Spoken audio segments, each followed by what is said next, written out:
Welcome to Savitribai Phule Shikshan Prasarak Mandal, Renuka Junior College. Myself Utikar R.A. I am the staff of Standard 12th, Subject Biology. Today we are going to start the lecture number 8 about the first topic, that is reproduction in lower plants. In this section, we are going to take a look at double fertilization. So see, what do you mean by double fertilization? Double fertilization is a complex fertilization mechanism in flowering plants.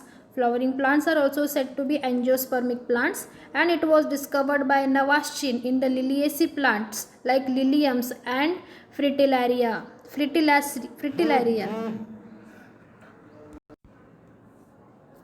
After pollen grain has reached the surface of the stigma, it germinates and forms the pollen tube, which penetrates the stigma, style, ovary chamber, and then enters the ovule. As we all know, whenever pollination process will be there, in that pollination process, pollen grain will stick on the stigma surface because it is very sticky. So whenever pollen grain gets germinated over that surface, it forms the pollen tube and it comes towards the ovary.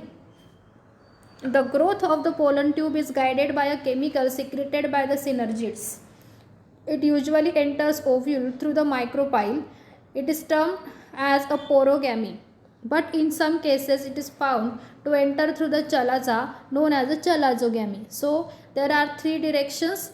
If the pollen tube comes from the synergids, then we called it as a porogamy. If the pollen tube comes from the chalazal end, then we called it as a chalazogamy. And if the pollen grains are, if the pollen tube came from the integuments, then we call it as a mesogamy. Finally, it penetrates embryo sac of ovule through its micropylar end. So this is the diagram.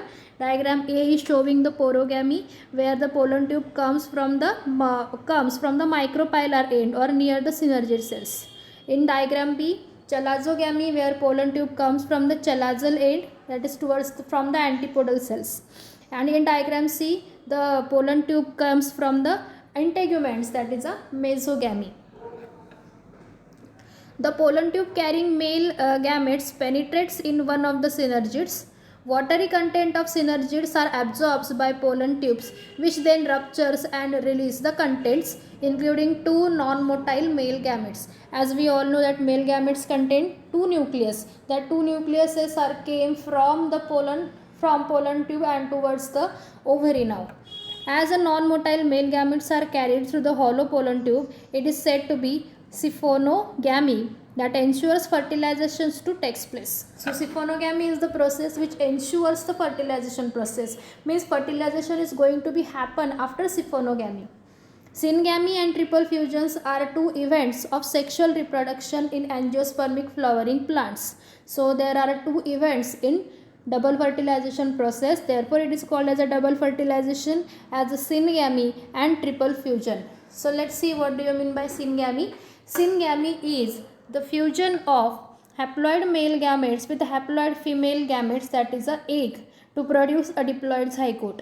From the two male gametes, one nucleus get fused with the egg apparatus which contains the egg. So it is said to be a syngamy, which have the net result as the production of diploid zygote.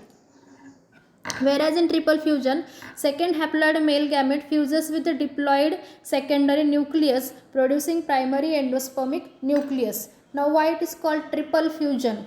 Our male gametes containing only one nucleus, and it gets fuses with the secondary nucleus which contain two nucleus. So 2 plus 1 is a 3. Therefore they called it as a triple fusion, and then there is a production of primary endospermic nucleus, that is PEN, that develops into triploid endosperm. The zygote develops into an embryo. Syngamy is a type of generative fertilization, whereas a triple fusion is a type of vegetative fertilization. That we are discussed earlier, that what is generative fertilization and what is vegetative fertilization. Here both the male gametes participates, and therefore it is described as or called as a double fertilization method. So this is the diagram of double fertilization. See, on the stigma there is a pollen grain. That pollen grain is germinating and creating the tube like structure. We call it as a pollen tube. pollen tube came from the style, it goes towards the ovary, and here there is a syngamy process where egg and male gamete cells are going to be fused. The point from where the pollen tube is entering is said to be micropylar end, and the cells in which the pollen tube is going to be fused is the synergids. Synergids are present in the ovary, and here again triple fusion is there where secondary nucleus plus male gametes. Secondary nucleus contain 2 nucleuses and male gametes 1 nucleus. Therefore, it is said to be triple fusion or primary endosperm formation, that is a pair. This is the diagram of double fertilization. See the significances of double fertilization. It is a unique feature of angiosperms. It ensures that the parent plant inverts or seeds with the food store only if the egg is fertilized. See, if egg is fertilized, then and then there is a formation of a seed. So fertilization is a very important process. Second one, the diploid zygote develops into an embryo which consequently develops into a new plant. So whenever there is a formation of zygote, then there is a production of seed, and when we germinate that seed, then there is a development of a new plant. See the third one, the triploid paint develops into nutritive endospermic tissue. It restores the diploid conditions by fusion of haploid male gametes with haploid female gametes, that is through syngamy. It also helps to avoid polyembryony. Polyembryony is nothing but formation of many embryos that are avoided by using double fertilization process. So thank you. In next lecture we are going to concern about the development of endosperm. Thank you.